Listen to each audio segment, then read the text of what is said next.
Salut Florence, merci pour ton enquête pour Off Investigation. Alors aujourd'hui, tu nous parles des aides à la presse et notamment des aides au pluralisme. Peux-tu nous en dire un petit peu plus? Alors, oui, c'est les aides à la presse, donc la presse écrite, hein, euh, qui est un sujet qui revient tous les ans, parce que tous les ans, le ministère de la Culture publie des chiffres. Alors, on nous annonce des grands chiffres, centaines de millions comme ça, et on ne sait jamais finalement ce que ça recouvre. Et en fait, tout bêtement, on s'est demandé qu'est-ce que c'est que ces aides, en fait, à quoi elles servent, qu'est-ce qui les justifie puisque a priori les gens ne sont pas forcément contre le fait d'aider la presse parce qu'on sait que c'est un secteur économique particulier, qu'il y a la révolution Internet, que c'est très essentiel en fait à la vie politique et à la vie de la démocratie. Mais encore faut-il comprendre en fait en quoi ça consiste. Donc, on a pris des chiffres du ministère de la Culture et on a mis ça dans une grande marmite et on a essayé de donner un sens, enfin, de voir un peu le sens de tout ça. En gros, en fait, entre 2015 et 2021, qui sont les derniers chiffres officiels, on a à peu près 576 millions d'euros d'argent public donc, qui sont allés à des journaux, en fait, à des entreprises de presse écrite. Ça, je ne parle pas des exonérations de TVA ou des subventions particulières à la Poste, mais vraiment l'argent qui va dans les caisses des journaux. Et là-dessus, il y en a officiellement, disons, 116 millions qui sont labellisés aide au pluralisme. Parce qu'au fond, toute la logique derrière les aides à la presse, c'est en gros de maintenir une offre de presse variée et pluraliste, en fait. Mais comme on va le voir, en fait, ça pose plein de questions et en pratique, c'est pas exactement ça qui se passe. Et justement, est-ce que tu peux nous décrire un peu les opacités du système, de ces fonds, comment sont décidées les différentes allocations et aussi les embûches que tu as pu rencontrer tout au long de ton enquête? Une des questions qu'on se posait aussi, c'est de savoir comment elles sont allouées finalement, quels sont les critères, qu'est-ce qui fait qu'il y a là, sur ces 6 années, 32 458 569 euros exactement qui sont allés à Libération et, entre guillemets, seulement 11 443 000 quelque chose au Figaro. Alors, une des découvertes, vraiment, pour moi, je m'en suis pas remise, c'est que les aides au pluralisme spécifiquement, donc c'est 116 millions sur 576, sont allouées en fonction de la faiblesse des recettes publicitaires. C'est une logique un peu particulière. La logique est de dire on va donner de l'argent public à ceux qui n'arrivent pas à faire rentrer de la pub. C'est un raisonnement d'avant l'Internet, en fait, c'est un raisonnement super ancien et le résultat, c'est que les 116 millions pour les aides au pluralisme vont en fait pour la moitié à 3 journaux seulement. Comment est-ce possible que le pluralisme, en fait, ça consiste essentiellement à financer 3 journaux qui sont Libération, La Croix et l'Humanité, donc pour la moitié du paquet. Et le reste aussi est très concentré. Quand on ajoute Marianne et l'opinion, on arrive aux 2 tiers pratiquement des aides. Donc ça, et alors, on a posé la question alors, le ministère de la Culture ne répond pas. Ils disent, voilà, c'est écrit dans tel décret. Alors, eux, ils répondent tardivement et d'une façon extrêmement laconique. Et on a posé la question aussi au syndicat donc, patronal de la presse d'information générale. Et bon, ouais, il n'y a pas vraiment d'explication, en fait. D'abord, il dit, en fait, bon, ces aides au pluralisme, c'est un truc historique, en fait, c'est comme ça. On peut bien croire que si, en fait, on retirait les 5 ou 6 millions d'euros par an que reçoit l'IB, ils auraient des problèmes et peut-être qu'ils feraient faillite, en fait. Enfin, en tout cas, il faudrait les recapitaliser. Idem pour les autres soutenus. Il n'y a pas vraiment de justification, si ce n'est, c'est historique. Et l'autre argument, alors d'Alliance Presse, c'est de dire finalement toutes les aides à la presse, pas seulement celles qui sont labellisées pluralistes, sont des aides au pluralisme en réalité. C'est des aides au maintien en vie des titres. Et ça pose quand même question d'avoir une telle concentration des aides au pluralisme.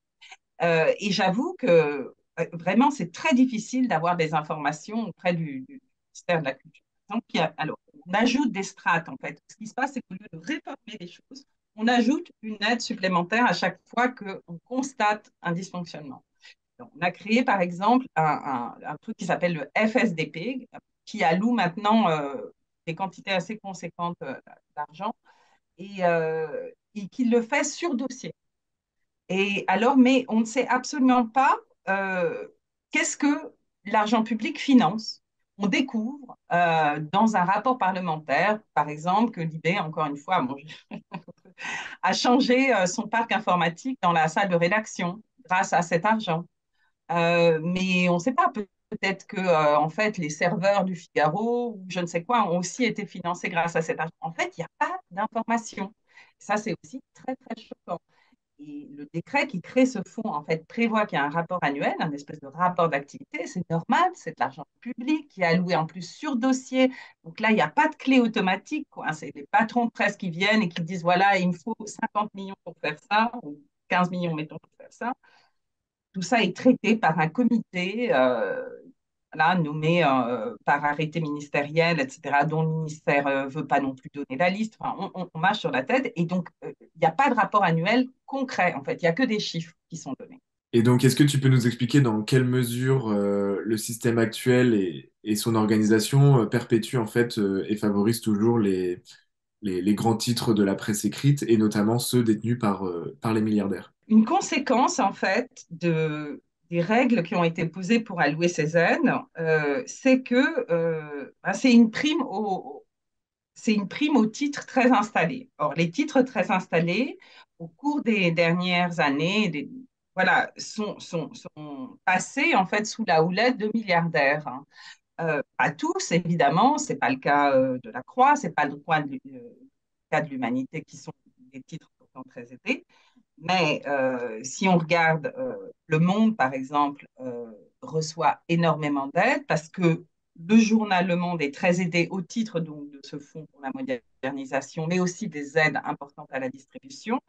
Mais il y a aussi des aides qui vont à d'autres titres du groupe, comme Télérama, comme le Courrier International. Quand on met tout ça bout à bout, ça fait des millions et des millions d'euros. Idem, le Figaro est un énorme bénéficiaire des aides, alors que le Figaro appartient au d'assaut. Les Échos et le Parisien est aujourd'hui en France, qui sont propriétés de Bernard Arnault, également sont des très gros bénéficiaires. Bref, en fait, on a beaucoup d'argent public qui est investi pour maintenir tout juste à l'équilibre ou dans une situation de déficit supportable des groupes, des entreprises de presse qui sont détenues par des milliardaires qui semblent euh, faire exprès de les sous-capitaliser, en fait. C'est ça qui se passe. Enfin, en tout cas, donc c'est un système hyper malsain où les titres sont tout juste à l'équilibre, ils sont propriétés de gens extrêmement puissants, qui donc sont dans des relations de négociation avec le ministère de la Culture qui ne sont pas du tout transparentes, euh, et qui voilà et qui récupèrent en fait des aides au titre de règles qui semblent un petit peu d'un autre temps. Parce que la conséquence de tout ça, c'est pas seulement qu'il y a beaucoup d'argent public qui va dans des entreprises détenues par des milliardaires, c'est aussi que c'est une énorme prime à la presse papier. Et alors, moi, j'ai rien contre les titres historiques de la presse, hein, mais ça crée, c'est un peu un paradoxe, une énorme distorsion de concurrence entre la presse papier, y compris leur site Internet, qui bénéficie évidemment de ces aides, puisque maintenant les rédactions sont jointes, donc les journalistes qui écrivent papier, ils écrivent aussi sur le web.